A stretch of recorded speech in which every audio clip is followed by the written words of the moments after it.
Thank you all. Please have a seat. Today, it's been my great honor, and I mean that, to welcome a dear friend back to the White House. And before I say anything else, Chancellor Merkel, I want to express to you and to the people of Germany my sincere condolences and the condolences of the American people for the devastating loss of life and the destruction due to the flooding over the past 24 hours in Germany and neighboring countries. It's a tragedy, and our hearts go out to the families who've lost loved ones. Chancellor Merkel has been here frequently over the past 16 years. Matter of fact, she knows the Oval Office as well as I do. But all kidding aside, though this administration, she's been there for 4 years, for 4 presidents. But I want to take a moment to acknowledge the historic nature of her chancellorship. First woman chancellor in German history, the first chancellor from the former East Germany, and now the second longest-serving chancellor since Helmut Kohl. Here's an exemplary life of groundbreaking service to Germany, and I might add, and I mean it from the bottom of my heart, to the world. On behalf of the United States, thank you, Angela, for your career of strong, principled leadership, and thank you for speaking out for what is right and for never failing to defend human dignity. And I want to thank you for your continued support for the long-standing goal of a Europe whole, free, and at peace. You've been a stalwart champion of the Transatlantic Alliance, the Atlantic Partnership. Under your chancellorship, the friendship and cooperation between Germany and the United States has grown stronger and stronger. And I'm looking forward to celebrating more at our dinner this evening, but today it was very much a working visit. Chancellor Merkel and I covered a wide range of issues where Germany and the United States are working to advance a shared agenda. We discussed together with our fellow major democracies at the G7, Germany and the United States have responsibilities to lead with our values, as do the other members of NATO. And today, I've confided that in our new Washington Declaration, which we've codified, a document affirming our commitment to the democratic principles that are at the heart of both of our nations, and how we will apply them to meet the biggest challenges of today and tomorrow. Both our nations understand the imperative of proving that democracies can deliver the needs of our people in the second quarter of the 21st century. We will stand up for democratic principles and universal rights when we see China or any other country working to undermine free and open societies. And we are united in our commitment to addressing democratic backsliding, corruption, phony populism in the European Union or among candidates for the EU membership or anywhere we find it in the world. We agree on the importance of further integrating the Western Balkans into European institutions, and in our continued support for the sovereignty and territorial integrity of Ukraine, as well as the continued importance of reforms in the support of their Euro-Atlantic aspirations. We stand together, and will continue to stand together, to defend our eastern flank allies at NATO against Russian aggression. And while I reiterated my concerns about Nord Stream 2, Chancellor Merkel and I are absolutely united in our conviction that Russia must not be allowed to use energy as a weapon to coerce or threaten its neighbors. And today, we're launching a climate and energy partnership to support energy security and the development of sustainable energy technologies, and emerging economies, including in Central Europe and Ukraine. To unite our efforts to upend on our global climate ambitions, that we have to up the ante. What happened, as we talked about, when Paris Accord was set, we thought we had established just how serious it was, but things have gotten much more dire since even that date. And to unite our efforts to up the ante on global climate ambitions. I also thank Chancellor Merkel for the dedication and the sacrifice of German troops who have served side by side along with U.S. forces in Afghanistan for almost 20 years. And we reaffirmed our shared commitment to continuing to counter terrorist threats where we find them, including in the Sahel in Africa. And when we think about the future we want for the world, there's no issue set at all that I believe we find anything other than the certainty that a commitment that between the United States and Germany doesn't benefit whatever the problem and the concern is. We need to fight COVID-19 pandemic everywhere to strengthen global health security for tomorrow, so we're ready for the next pandemic. We need to make sure that the rules of the road governing the use of emerging technologies advance freedom, not authoritarianism and repression. And we need to promote a sustainable and inclusive economic recovery that enhances the prosperity and opportunity for all, and so much more. This isn't just work of governments. It's the work of our peoples, sharing their innovation and insights, joining together to amplify our collective impact. So today, we're launching a Futures Forum between our two countries, which will bring together top experts across business, academia, civil society, and more to collaborate as we shape our shared future. Madam Chancellor, I know that the partnership between Germany and the United States will continue to grow stronger on the foundation that you have helped to build. But on a personal note, I must tell you, I'll miss seeing you at our summits. I truly will. So thank you again, Angela, for making the journey, for our productive meeting today, and for your friendship.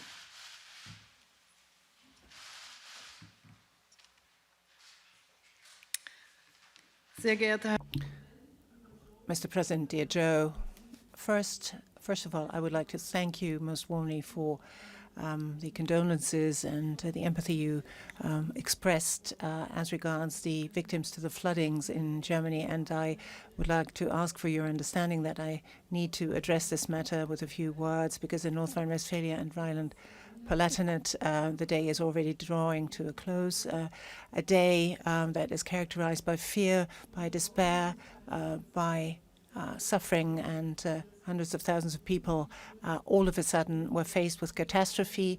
Their houses were literally death traps. Small rivers turned into flooded, devastating rivers. And I must say that my empathy and my heart goes out to all of those who in this catastrophes lost their loved ones, or who are still worrying about the fate of people still missing. And I include Belgium, Luxembourg, and the Netherlands, who've also suffered from floodings. The rescuers, first responders are doing their utmost to help people. I must say that I'm very much feeling with those who've suffered, and I know that millions of people in Germany feel the same. The Minister Presidents of Ms. Dreyer and Mr. Laschet, Minister Presidents of Rhineland-Palatinate and North Rhine-Westphalia, respectively, and also the ministers who are responsible here. I talked to them, and I would like to send out a message to the people that we will not leave them alone with their suffering, and that we're trying our utmost to help them in their distress. Mr. President, dear Joe, thank you for the invitation. Thank you for making it possible to talk to you. It's my first visit since 2019, and I'm so happy about the personal exchange. We have seen again today that we're not only partners and allies, but we're very close friends. And thank you for the very friendly exchange that we had this afternoon. We all share the same values. We all share the same determination to tackle the challenges of our times, to master them. And I'm deeply convinced that simply committing to these values is certainly not sufficient. We are living at a crucial moment in time where we are facing new challenges, and these challenges need to be translated into practical policies. So I'm very grateful that we have this opportunity to work on foundations, and we lay down those foundations in the Washington Declaration, and also how we see the road ahead, and also measures. And I think that this Futures Forum will deal with those issues. Societies will discuss together what sort of solutions they think are appropriate, and I think such structures are very important. There is a very large degree of common ground, as has come out of our talks. We are convinced, both of us, that overcoming this pandemic is only possible if as many people as possible are vaccinated in our countries, and many wish to do that. We have to also support the rest of the world with vaccines. We work together with COVAX, and I'm very grateful to the United States that under your leadership, dear Joe, the US has committed itself very clearly and unequivocally to multilateralism, be it on climate, be it on reform of the World Health Organization, and support also to WTO. Germany and the United States have agreed to provide vaccine doses to poorer countries. We work within COVAX, as I said. We talked about the challenge of climate change, and I am very happy that the United States are now back again with us in the Paris Climate Agreement, and that for Glasgow, that provides us with a totally different basis in order to work among the parties to the treaty better, in a much better and much more efficient way for climate. And we see countries that are besought by floodings, by wildfires, and by storms in an increasing manner, and that shows that there is a dramatic increase in such unusual weather phenomena, and we have to contend with this. Germany and the United States have now forged an energy and climate partnership. I think it's a very important message that we're sending here. We want to build on future-oriented technologies, green hydrogen, for example, renewables, electromobility. We're in competition with others on this planet, and we would like to be successful together, and Germany is very much looking forward to cooperating in this respect. And I support the President in what he proposed as a global infrastructure project, which we agreed on the G7 summit. Next year, as you probably know, we will have the chairmanship of the presidency of the G7, and we will bring this project forward. We talked about Russia and Ukraine, and in this context also about Nord Stream 2. We've come to different assessments as to what this project entails.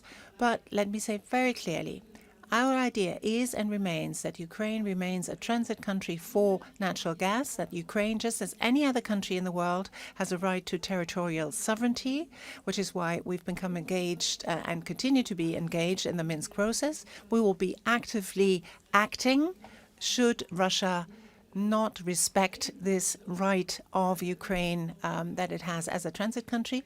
So Nord Stream 2 is an additional project, and certainly not a project to replace any kind of transit through Ukraine. Anything else would obviously create a lot of tension. And we're also talking about how we can actually make this very clear together. We also talked about other priorities in our foreign policy, for example, our relationship with China. We are countries who stand up for free, democratic societies, stand up for those rights, civic rights for those who live in these societies. So wherever human rights are not guaranteed, we will make our voices heard and make clear that we don't agree with this. We are also for territorial integrity of all countries of the world. We also talked about the many facets of cooperation and also of competition with China, be it in the economic area, be it on climate protection, be it in the military sector, on security. And obviously there are a lot of challenges ahead. On the nuclear agreement with Iran, JCPOA, we think that everything ought to be done in order to bring this to a successful conclusion. But I think that is something that is also, the ball very much here is also in the Iranian camp. Now, over many, many years, we've served together in Afghanistan.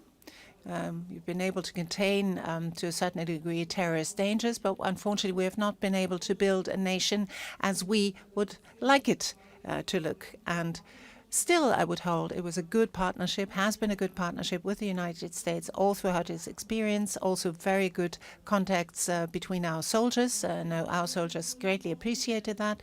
We also talked about Sahel, the Sahel zone, where terrorism is on the rampage, and obviously for us in Europe this is a great challenge.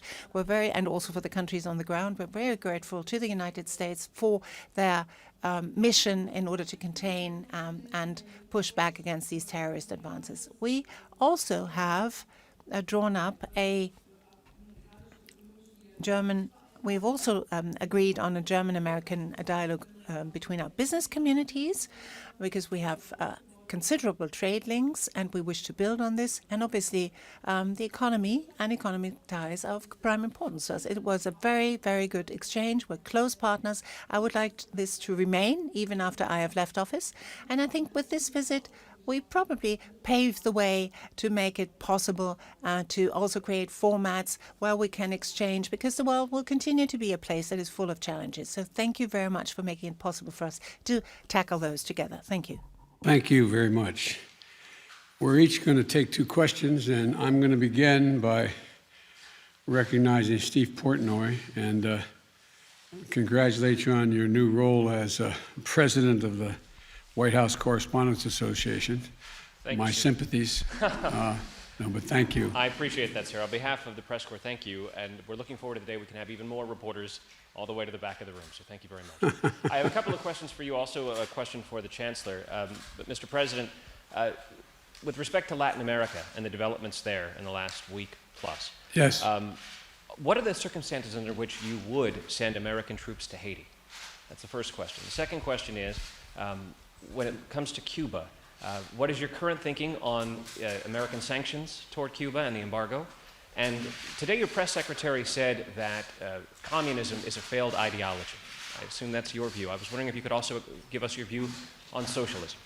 And then for the Chancellor, the question is, Madam, the President said that you know the Oval Office as well as he does. I'm wondering if you could reflect on your exchanges with American presidents over the last 16 years, and particularly contrast the current president with his most immediate predecessor. In 2 minutes or less. Obviously, I know why they elected you president. Well, let me start off by answering the question relative to Haiti and Cuba. And communism is a failed system, universally failed system. And I don't see socialism as a very useful substitute, but that's another story. With regard to whether the circumstance in which we would send military troops to Haiti, we're only sending American Marines to our embassy to make sure that they are secure and nothing is out of whack at all.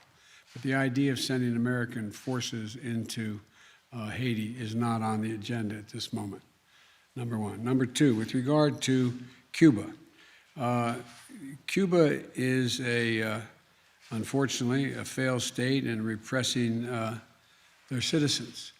There are a number of things that we would consider doing to help the people of Cuba, but it would require a different circumstance or a guarantee that they would not be taken advantage of by the government. For example, the ability to send remittances back to Cuba.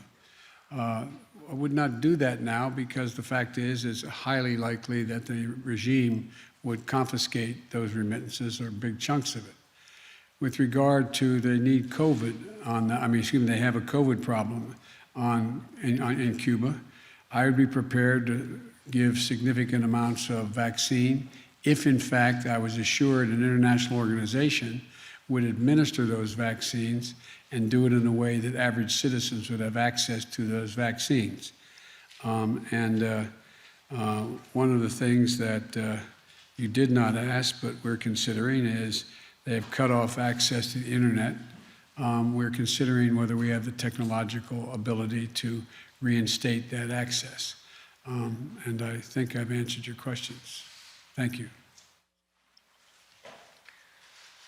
Ja, ich will drei. Allow me, if I may, to elaborate on 3 different points. Any German chancellor has a vested interest to talk, and that's very much in the vested interest of Germany to work and talk together with any American president. We've always had contacts, and you've been able to. It was, I think, very transparent, and today it was a very friendly exchange. Ach so, ich muss Herrn Künast auf. Oh, sorry, I have to call Mr. Künast and his German question. Ja, vielen Dank. Thank you very much, Madam Chancellor. Mr. President, allow me, if I may, to ask a question as regards Nord Stream 2. Madam Chancellor, you just said that you would act actively should Russia be in breach of its commitments, for example, interrupt gas transit through Ukraine. What do you mean in concrete terms? Will Germany then switch off Nord Stream 2 from the German side, and what sort of legal grounds would you be sort of claiming? Mr. President, you have fought so many years, the US has fought so many years against Nord Stream 2. Now there will be only a few days left until this pipeline comes into operation. Why will you allow it to go ahead, to put it in operation, or will the people who operate this system actually have to contend with sanctions on the horizon? Well, Mr. Kuhner, says the Chancellor, you know that we've worked a lot, not only Germany, incidentally, but the whole of the European Commission, for talking to Russia and Ukraine, negotiating a treaty that ensures until 2023 the gas contract, and after that gas deliveries must be possible as well. That is what I've heard, at least. Let me be very careful here in my wording. And then should that no go ahead, we have a number of instruments at our disposal, which are not necessarily on the German side, but on the European side. For example, sanctions as regards Crimea, or in breach of the Minsk Treaty, has shown that we have those sanctions, these instruments at our disposal. We have possibilities to react. We are in contact with our European friends on this, but at the point in time of which I hope we will never have to take those decisions, you will then see what we do. My view on Nord Stream 2 has been known for some time. Good friends can disagree. And but by the time I became president, it was 90% completed. And imposing sanctions did not seem to make any sense. It made more sense to work with the Chancellor on finding out how she would proceed based on whether or not Russia tried to essentially blackmail Ukraine in some way.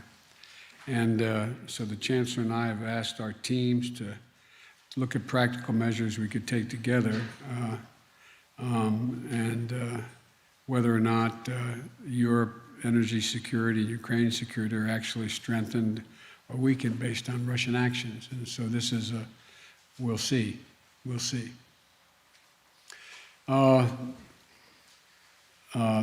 Ms. Leonard of Bloomberg.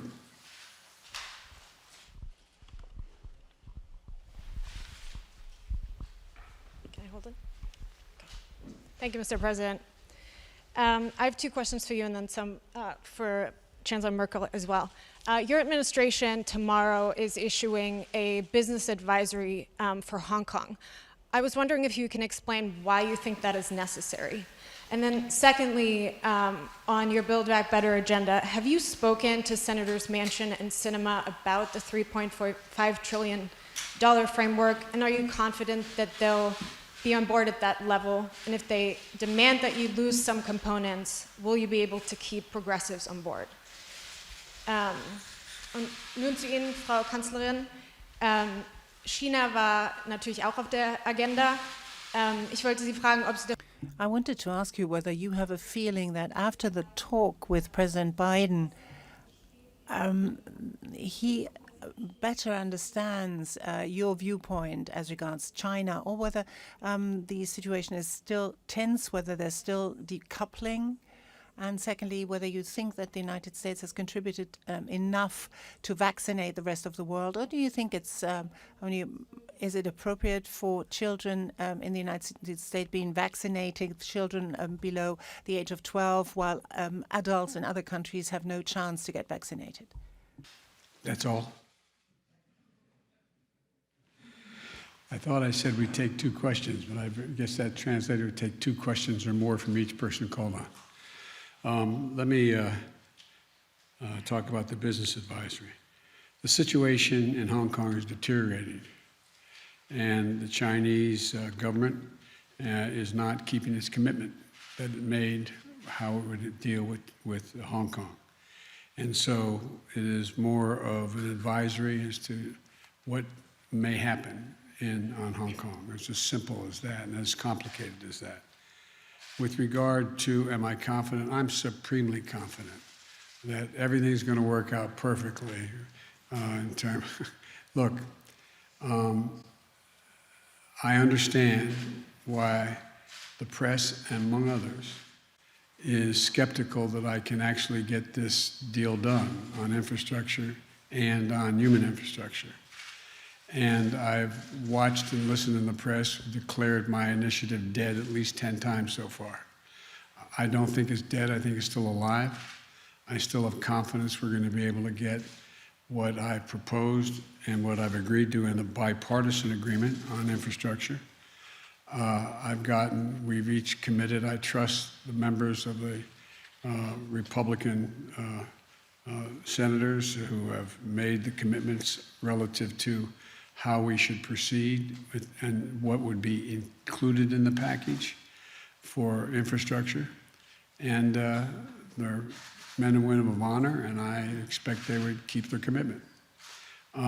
With regard to the further issue of what's going on and what will confuse the listening audience, but reconciliation, that is the mechanism by which you have to get every single Democrat to agree to proceed on matters like what I announced today. Today, I don't know whether you have any children. It's none of my business whether you do, but if you do, you're going to get, if you're making less than $150,000, you're going to get a significant stipend that is a tax cut. If you have a child under the age of 7 years old, you're going to get in your bank account today, you're going to get a payment of 12 months divided, $3,700 for that child divided by 12 every month, just like a Social Security check. It's expected to reduce child poverty by over 40%. And it could be a significant, significant game changer. We have mechanisms to pay for both these mechanisms, and there may be some last-minute discussion as to what mechanism is used to pay for each of these items, both the infrastructure package and the human infrastructure package. But I believe we will get it done. Thank you. Wir haben über China gesprochen. We talked about China, and there is a lot of common understanding that China in many areas is our competitor. That trade with China needs to rest on the assumption that we have a level playing field so that we all, play by the same rules, have the same standards. That incidentally was also the driving force behind the EU-China agreement on trade, that they abide by the core and labor norms of ILO. And we are convinced of ours needing to be technological leaders for our countries, our two countries, in many areas. Obviously, it's legitimate for China wishing to do this as well. But for example, we will cooperate in many technological, state-of-the-art technologies. For example, chips. I think the act that the president launched is fundamental in this respect and crucial. And we want to trade together at a time of digitalization where security issues loom very large on our agendas. We ought to have an exchange on this. We ought to talk about this. We ought to talk about norms, standards that govern the internet, whether we can agree on common norms. I think particularly as regards the relationship of us with China, we ought to coordinate our efforts. We do that in the European Union, and we should do it with the United States. And then there are interests, obviously, sometimes divergent interests, but sometimes common interests. But we also have obviously areas where American companies compete with European companies, and we have to accept that. But I think basically the rules as to how we deal with China ought to rest and do rest on our shared values. And I think on the pandemic, we are obviously of the opinion that the pandemic, we can only master the pandemic if each and everyone is vaccinated. We are trying to boost production. We are trying also to get as many people in our country vaccinated as possible, which obviously opens us up to criticism of those countries who as yet have not had the chance, which is why we invest a lot of money in COVAX, which is why we encourage our companies to increase their production of vaccines. In Africa, we are trying to help Africans to upskill people so that they too can have their own production sites. We're going to do this, but de facto, there is an imbalance. I agree. But we're overcoming. We're putting our all into that and also together in overcoming that imbalance. I'm sorry, I call on Ms. Schäuble from the Tagesspiegel newspaper. Thank you. One for each of you. Mr. President, my first question touches an issue that worries a lot of people in the US and in Germany.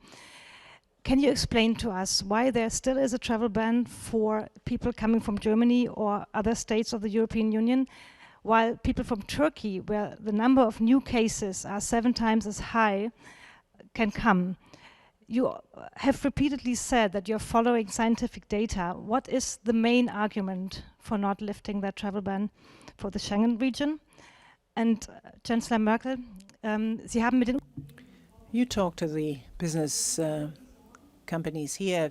You heard their concerns. You heard their headaches. Some have threatened that they're going to shift business away from the United States. What was your main argument to work for a lifting of the travel ban, and have you had success with this? We brought in the head of our COVID team because the Chancellor brought that subject up. It's in the process of seeing how soon we can lift the ban. It's in process now. And I'll be able to answer that question to you within the next several days, what is likely to happen. I'm waiting to hear from our folks in our COVID team as to when that should be done. And the Chancellor did raise it.